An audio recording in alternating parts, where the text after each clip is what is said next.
Hello and welcome to Murphy's Garden, and you join me this week down a ditch. We've dug out the trench that we said that we would dig out for the roses. So we borrowed Bry's digger, and Alice has done that really well. And we did have a few problems with the digger because the track came off. We'd only had it for about an hour or two, and then the track came off. We watched some YouTube videos and saw how to get the track back on again, which we managed to do in quite a clever way really, so that was good. So now my job is to backfill this trench. Al's just moving the trailer around behind so that I can get at the manure, and also I'm going to use the compost, and I'm just going to do a big mix. This is Operation Planting Roses, so we're taking this seriously, following on from the video we did where we put up the trellis, and we've created this new zone, and this is really the start of this big project, and it is a big project, and it's going to be, we're doing it for the long term. We've got a lot of months ahead of us of doing lots of work in this area, but this is the first stage. So we've got very sandy soil. We've always known we've got very sandy, slightly acidic soil, but in this part of the garden it became really clear to us that this is a particularly poor part of the garden. We did kind of know that because the grass always struggled here and it was never very fertile. So we've got to really bear that in mind when we design this area, because that's one of the most important things, is understanding your soil horizon and your structure. So we know that it's poor. We actually know that it's far worse than other parts of the garden, and so for that reason we've put the trellis in, and we have roses that we had growing against the trellis in the lower part of the garden. They never really thrived. They didn't get loads of sun. They were okay, but they're never very floriferous. So here, if we're going to plant them, we know that we've got to do a lot of soil preparation, and I've learned the hard way really that if you just think you can just chance it, put something in and hope for the best, it never ever works.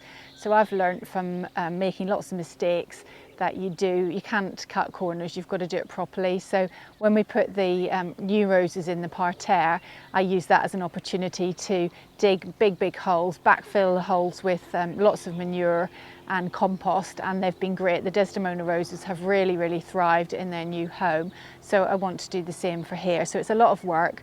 So we've using the digger, we've created these big trenches. So all I'm doing today is I say all, but it's quite a lot of work, is filling up these trenches with loads and loads of compost. We've got masses of compost. It's not fantastically rotted down, it's not lovely fine crumbly stuff, it's quite chunky, it's got quite a lot of sticks in it, but it doesn't matter, it's just organic matter. So I'm going to use all of it up if I need to, and mixing that in with the manure, so the farmyard manure. So the manure is quite wet and quite sticky, but that with the compost should be good. And then we'll push back the sandy soil over the top. So all in all, it will have a perfect mix of a bit of everything in there, and hopefully will do well. And this is a very sunny location, really good site for roses. So I'll show you what I've done so far. I'm just having a little break. Al's gone in to get me some tea, and then we'll carry on once we've had our tea break. So I'll just show you what we've done so far.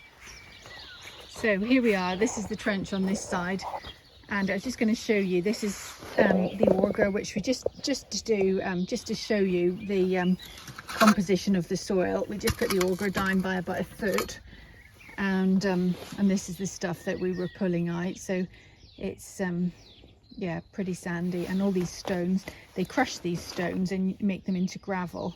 We've got rather a lot of stones. Look at this big stone. Anyway, so here you can see I've made this, filled it in really well, and the roses will come. The idea with the level is that this will come up to about here on the post. So Al's got the post protector, so it will come up to about there and cover this cement. So that looks good, and you can see well, there are lots of worms actually in this. But here, when we're digging here, it's just sort of barren and nothing there. There's certainly, you'd never meet a worm in here. So hopefully this will encourage a bit of life, add a bit of life to the soil. Nice places to sit. So let's get shoveling. So this is the compost. As you can see, it's got a few sticks in it, but it's not a problem. I will pull out some of the bigger ones, but this is fairly easy to move. It's quite light and quite easy to dig.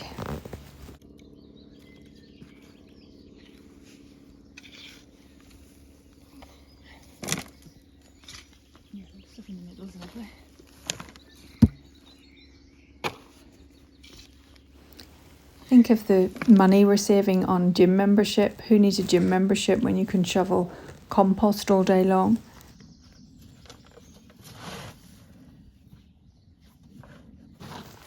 Unlike the compost, which was easy to move, the manure is not so easy to move. It's very wet, very heavy, very stuck together, and just quite difficult to lift.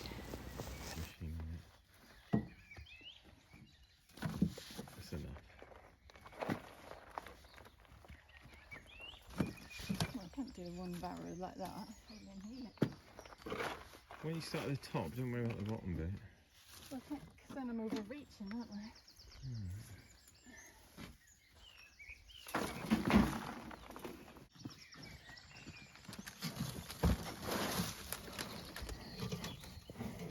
So after me doing a couple of barrows like that, it became obvious that this was going to be a bit too much like hard work. So Alistair got the digger round and did it with the digger, and that was by far the best option. So we got into a good system where Al did the manure and I did the compost, and we quickly got the job done. So I'm here in the compost heap, and I just want to talk about compost really. So this is a bit of a rudimentary compost heap. It is it's actually falling down in places when we've turned it, and I think the diggers hit the posts and knocked them out. So we will perhaps revisit this and put in a better structure. But the point is that we are producing masses and masses of really good compost now, and this is something that we've had to work on over the years to get right. We started off with compost heaps. We didn't turn them very often, and we didn't really produce a lot of stuff. It was, you know, kind of quite slimy and a bit pongy and stuff, and it wasn't great. Since we've had this system and we've taken it more seriously, we're getting really, really good results. And you hear gardeners, experienced gardeners, bang on about compost and things, and when you're new to it, yeah, I haven't really got time for that. But honestly, it's one of the most important things to get right, because if you've got good compost, then you can spread that all over your borders. And this is the first year that I've produced enough to spread over every single border, including the vegetable patch. So I'm really delighted to be able to do that. And as you can see, we've got masses more. So we've used that, and then we turned the first heap into these ones, and we've got another 2-3 big bays. That's nice stuff I want to use on pots and things, but this stuff is pretty well rotted. It's not bad. So we're turning it every 2-3 months. The more often you can turn it, the quicker you'll get compost the other end. So we are turning it quite a lot. We borrow our friend Brian's digger. He's a farmer, and we haven't got a digger, and obviously if you have got a small garden, you certainly don't need to get a digger in. But because we're doing it on such a big scale, because we have got quite a big garden, we borrow his digger, because we just find it's just not back-breaking. You can get it done in minutes, and it means it's a job that we actually do. Whereas when we have to do it physically, it's difficult to set a whole day aside to spend turning the compost heap. So it doesn't happen. So whereas with a digger, it really does. So, but if you've got a small garden, you certainly don't need to do it on that scale, and you don't need to do it on the size that we've done it on.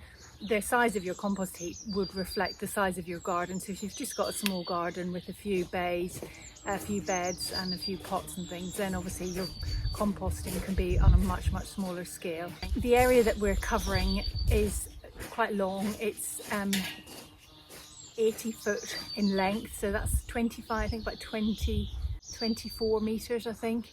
So it is a long area. So we do need a lot of material, as you can see. So fortunately we've got that in abundance. So I'm going to carry on. I'm just having a little sneaky rest in the compost heap hidden from view and I'm going to get on now and carry on. It took us the rest of the day and really all of the weekend to fill up the trenches with the manure and the compost. So we kind of ran out of time for planting the roses. Al had a bit of time in the week, so he carried on with that on his own.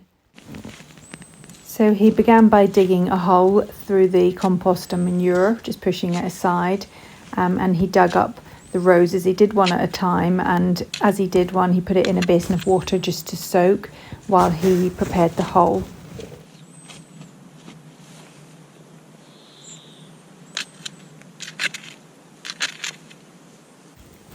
The hole dug, then Alistair got the rose plant and positioned it in the hole at approximately the right height and just leaning the rose towards the trellis line.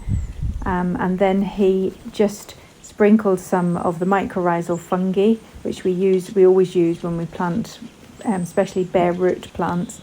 It's really good at getting plants off to a good start. So just simply sprinkle that around the roots quite liberally.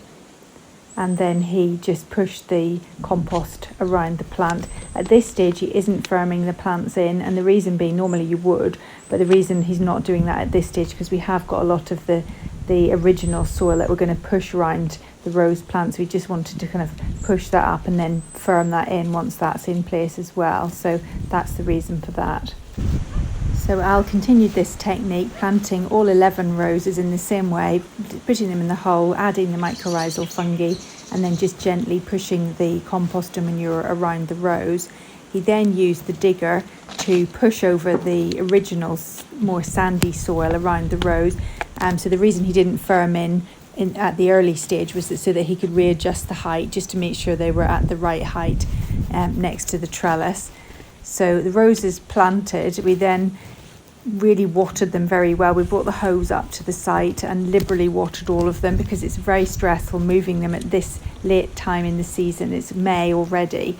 Really the best time to move these would have been in dormancy, but we didn't really have much choice. We had to do it now. So the reason we've done them now is just because that's just when we've got to the job. So they were going to wilt because it's sunny, it's quite hot. They want to try and bloom. Some of them are in bud. So the best thing to do is just to cut them hard back. So Al's just pruning them. And the reason for that is that they lose a lot of moisture through transpiration. So that will cause stress to the plant. So we'd want them to focus on their root development rather than on certainly flowering and producing leaves. So by cutting off the foliage, they can focus on root development. We're going to sacrifice blooms and flowers for this season, and we want them to establish. And on the final panel, I'm just going to plant this Woollerton Old Hall rose. This is the one I got, and I got this bare root from David Austin roses a few months back. And it's lovely to dig a hole and to see all this fantastic soil. So it's compost and manure and absolutely lovely. So I'm going to just put that David Austin Woollerton Old Hall in this hole. So I'm just going to add some water to the hole, and I've put some seaweed feed in that as well.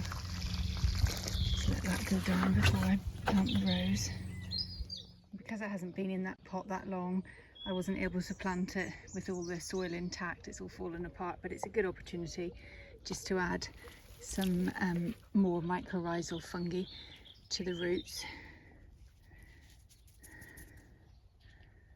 which I think I did do whenever I put it in the pot, but we'll add a bit more. And then once the rose is planted, you want the rose to be, the stems just to be about 5 centimetres below the soil line. And once it's planted, I'm then just going to firm into position. It drops down quite a lot with my boots.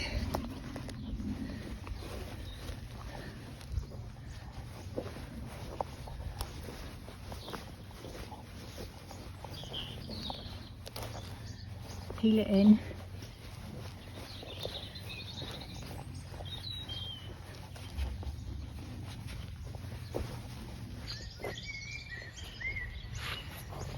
And all that remains is to give it a really, really good watering.